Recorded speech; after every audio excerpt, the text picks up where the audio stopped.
Good evening, everyone, and welcome to the cocktail experience with Phima's Minneapolis. Madison, can you hear me?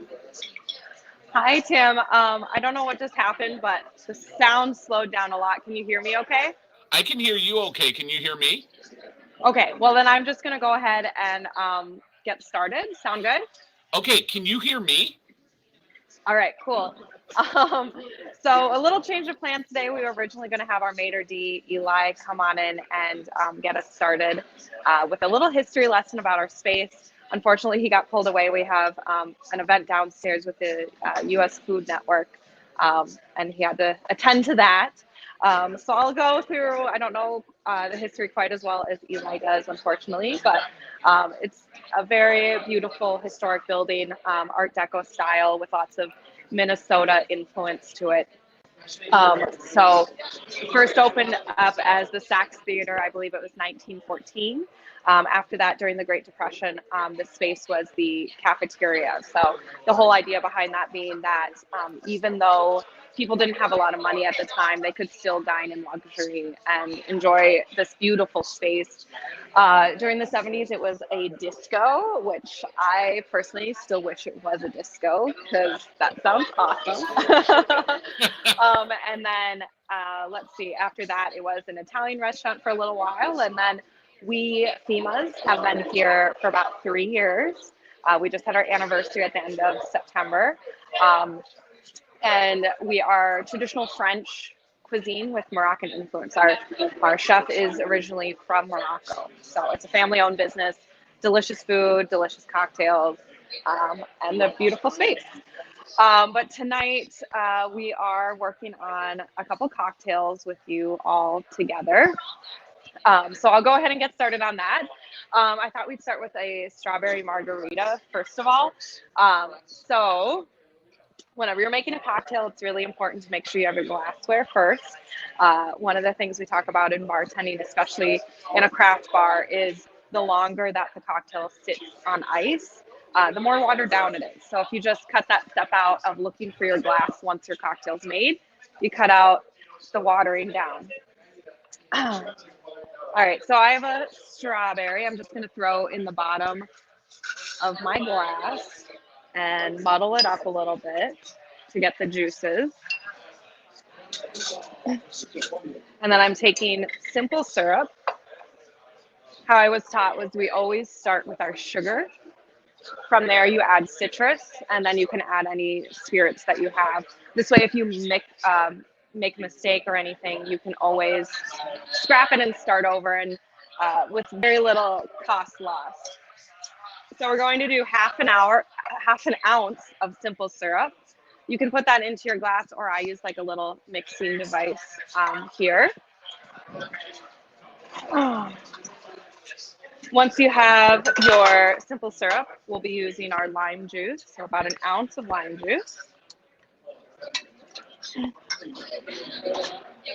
And then lastly, we will add tequila to the cocktail. So super simple.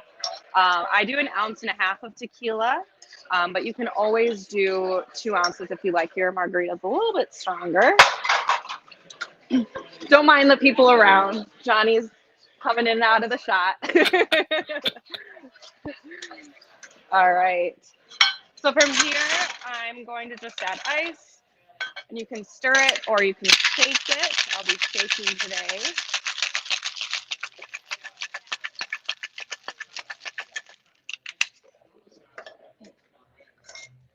And then pour over the strawberry and add ice. So super simple, but delicious, something you can easily make at home.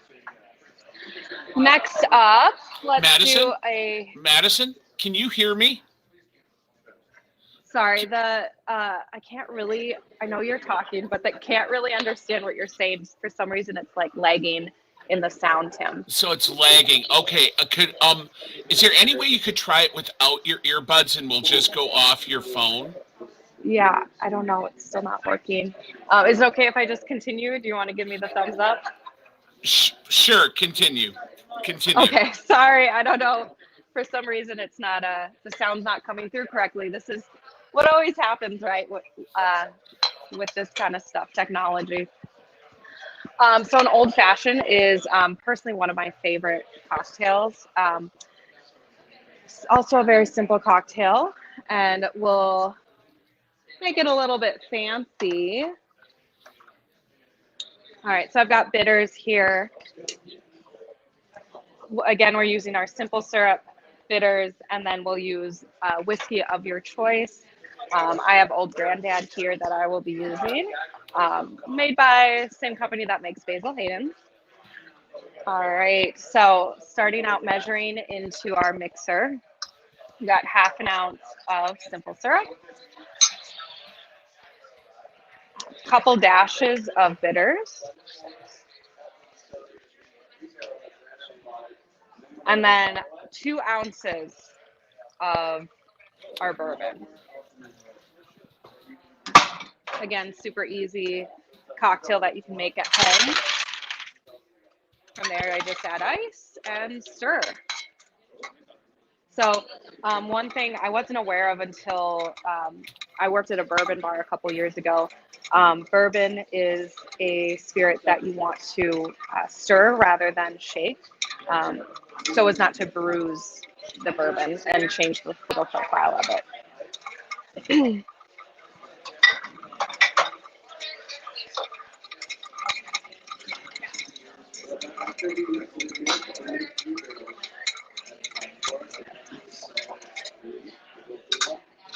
All right, I'm going to go ahead and pour this into a separate container because I have a little show for you today. All right, let me see. So this is something we do here in our restaurant. I've got this board of wood chips and some fire water over the top, which is just Everclear. So I'm going to burn that. You can kind of see the flame going there. Just to get a little smoke for the glass. From here, I'll put the glass over the top to smother the coals. And then once it goes out, it'll go ahead and smoke up my glass, adding a little bit more flavor to it.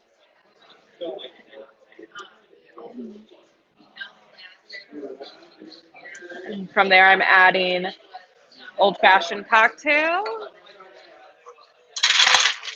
and a bit of ice. Traditionally, we garnish an old-fashioned with an orange. So I have an orange peel here. Just going to do a little twist over the glass to get that orange zest, and then orange around the lip there. So that's the old-fashioned. Got 2 more for you. So one of the drinks that we have on our menu currently, it's called Monk in the Garden. It's a take on a classic cocktail with a little bit of Madison pizzazz added to it. So the classic cocktail is a bee's knees. So this is a Prohibition era cocktail. It's equal parts gin, lemon juice, and honey simple syrup. Honey simple syrup is just equal parts hot water and honey mixed together. And then to add my Madison flair, we have a little green chartreuse. You can use yellow chartreuse as well. I'm using green because it has a higher proof, and a higher proof spirit is going to burn a little bit easier. So just adding about 1/2 ounce of the chartreuse into a martini glass. And in the martini glass, I don't know if you can see, I've got some rosemary, a little sprig there.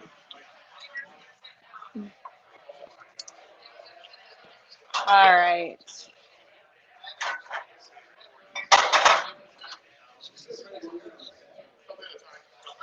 So I've got my gin, honey simple syrup, and lemon juice here. We're doing equal parts of each. So 3/4 ounce of honey simple syrup, 3/4 ounce of lemon juice, and then 3/4 ounce of gin. This is one, of course, you can play with your spirit. If you'd like things a little stronger, you can always add a little bit more, going up to even 2 ounces if that's your jam. From there, I'll just add ice and shake it. And while I'm shaking it, we're going to start our chartreuse on fire. So that's why we use the green chartreuse here, because it has a higher proof, which means that it will start on fire a little bit easier and allows us to infuse the rosemary into the drink. And from here, I'll just strain that over the top, put the cocktail out. And there we go. Simple. Madison, can you hear me? At all, can you hear me? Sorry, Tim, it's still not working. Could you lose? Oh, maybe. Yeah, I can put the earbuds away and see if that helps. Maybe. I won't be able to hear you though. No? So. Can you hear me now? Yeah, I won't be able to hear you. So if you have any questions. No, put the earbuds back in. Now we lost your sound.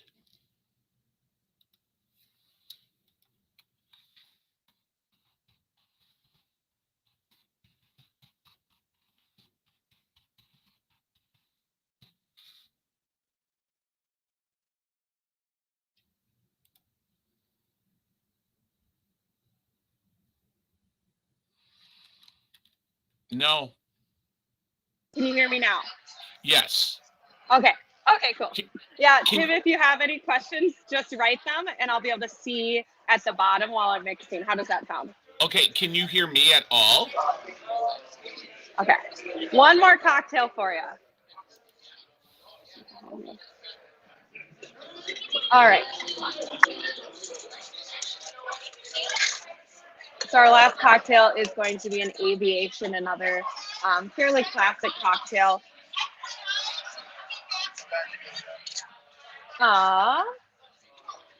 For this, we're using creme de violet, Luxardo, gin, and lemon juice. A little bit of simple as well, I like to add, just to sweeten things up a bit. All right, so starting with our simple, we'll do about half an ounce. Taking our citrus or lemon juice, let's do 3/4 of an ounce of that. Next, I'll take Luxardo and add 1/4 of an ounce.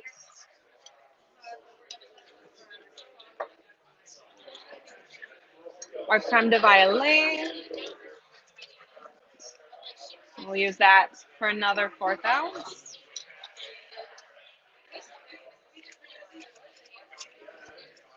And then lastly, we've got the gin, 1.5 ounces. Again, you can always play with your spirit. If you want a little more, that's totally up to you.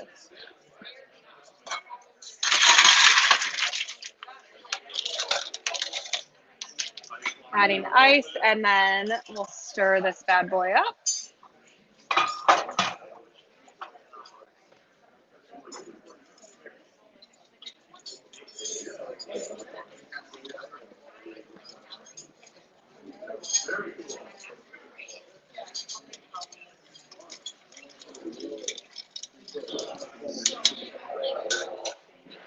All right, and then just getting the strainer on top and pouring that cocktail in.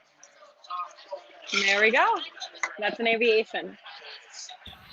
And that's all I've got for you guys tonight. So sorry for the issues with sound. I'm sorry you can't hear me. Happened. You can't hear me at all, right? 1 second. Yeah. 1 second. I hope you enjoyed making cocktails. I hope this gives you a little insight to making cocktails at home. If you have any further questions and want to play with your own flavor profiles of cocktails and everything, one thing you can do is you can look up mother cocktails online, and those give you the full builds of a lot of different cocktails. So like a lemon drop martini, a Cosmo, a margarita, they're all follow the guidelines of something called a daisy build. So if you know how to make a daisy build, you can substitute out any flavor you want and you can make any drink, which is really cool. It allows us to be really experimental and try out some really cool, fun things. So I hope that helps.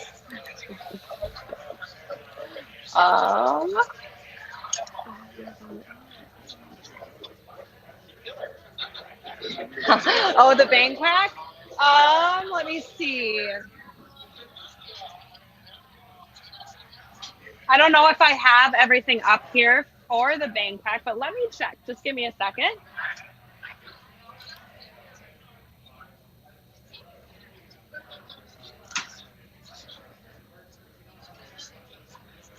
If someone is watching right now, anyone who's watching, type in a comment to let me know if you can hear me at all. All right, I think I do have what I need for a bang quack. So just give me a second to prepare. Let's see.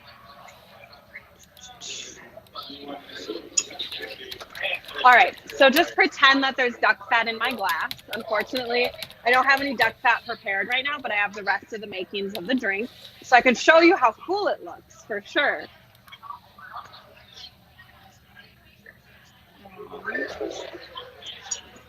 All right, so bang quack is a drink that one of my coworkers came up with. It is a duck fat sazerac. So a sazerac is going to have absinthe and whiskey. It's very similar to an old-fashioned build, but with that added element of the absinthe. And then duck fat for fun, because our chef wanted to meld some things from our kitchen as well as from our bar, and as far as flavor profiles go. This cocktail also has a little bit of spice to it. We use a Thai chili simple syrup in there to add that hint of spice. So anyway, pretend that there is duck fat in this glass. So the way we go about making this drink is we would add absinthe to the glass. And then we use fire water. So just like I did on the board earlier, fire water is Everclear. So something high proof that burns easily. So I'm going to add that over the top so that it actually sets fire. Now I already have the bang quack, the drink itself made. We pre-batch all of our cocktails. This helps us out on really busy nights. You can just pull a lever, pour out the cocktail, and then we add our citrus to it. So we have fully fresh citrus in every cocktail. But anyway, so I've got that there. All right, and so for the bang quack,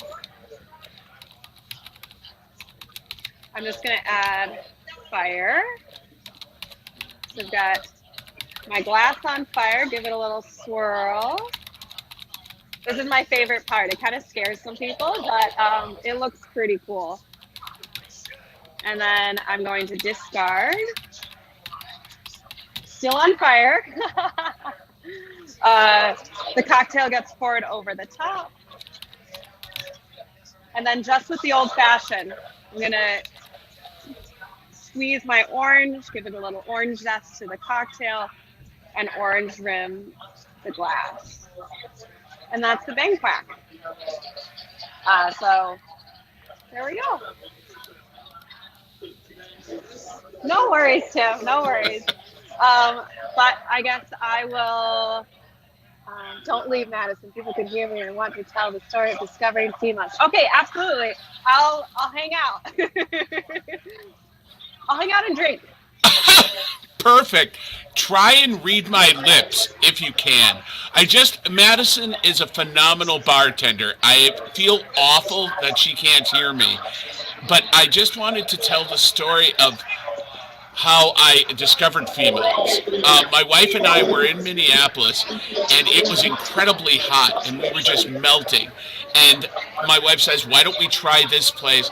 And we ducked inside, and it was just one of the most amazing places that I had ever been. It's a combination, and you don't really get the full effect.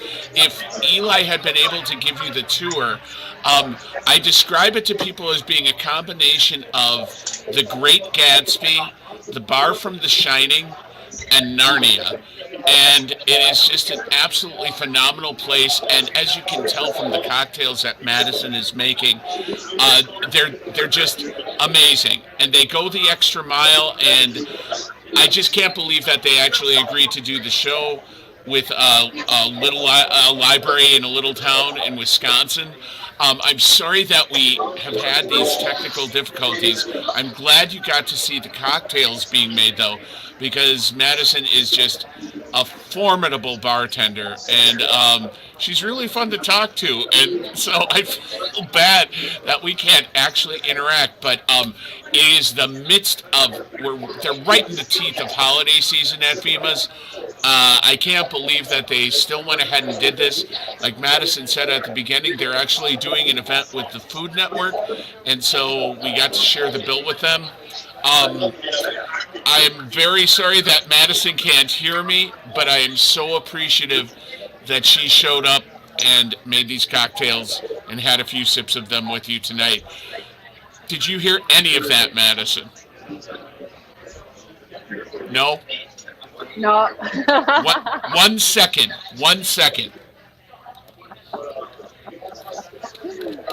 Appreciate your patience with the sound issues. It sounds like, oh gosh, what's that cartoon? Charlie Brown, where the lady is talking and you can't understand anything she says. That's what it sounds like right now. So I don't know why it's so delayed. I don't know either.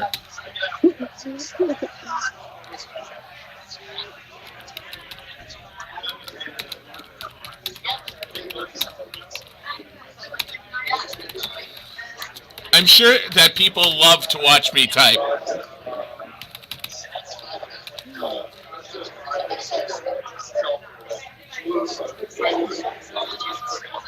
Yeah, thank you so much for having me, Tim. This is really fun. I hope, everyone at home, now you know how to make a couple cocktails, and maybe you can experiment a little bit with your own cocktail making as well. And hopefully you are in Minneapolis sometime soon and can stop by Fhima's. We're on 7th, right downtown. Neighborhood is very safe, so don't worry about that. And just come in, grab a cocktail, grab some amazing food, maybe go out and see a play afterwards or beforehand, or, go to a game. We're really close to the Timberwolves Stadium. So thank you. I will go ahead and sign out now. Yeah, thank you so much, guys. All right, Fhima's is absolutely fantastic. If you can get down there, do yourself a favor and go see it, because it is truly one of the most phenomenal places I've ever been. Bye. Bye. Thank you, Madison. Thank you so much. Have a great night, everyone. I'm sorry this was less than perfect, but if you would like to catch those cocktails that Madison made, this is going to be on our Facebook page and our YouTube channel as soon as I sign off here tonight. I'm going to maybe possibly in spring or a little bit later when it's not quite so busy there, we'll try this again so that we can actually get a tour of the place, because architecturally it's just amazing. And like I said, they're in the teeth of their busy holiday season yet, and they still went ahead and honored their commitment to doing the show. And then, of course, we had a technical issue, but Madison is great, and she forged ahead even without being able to hear me at all, or I sounded like the Charlie Brown teacher and was pretty much like wah, wah, wah, wah, wah, wah, the whole time to her. So I feel very bad, because Madison's a lot of fun to talk to, and we actually had some good stories to share. But I'm going to try and set another one up a little bit later on in the come in 2022, so that we get a chance to talk. And thank you for tuning in tonight. And like I said, tell your friends about it. These cocktails are absolutely fantastic. And we will hopefully be heading back to Fhima again for a return engagement. So thank you very much for tuning in tonight. And have a great night. Happy holidays, everyone.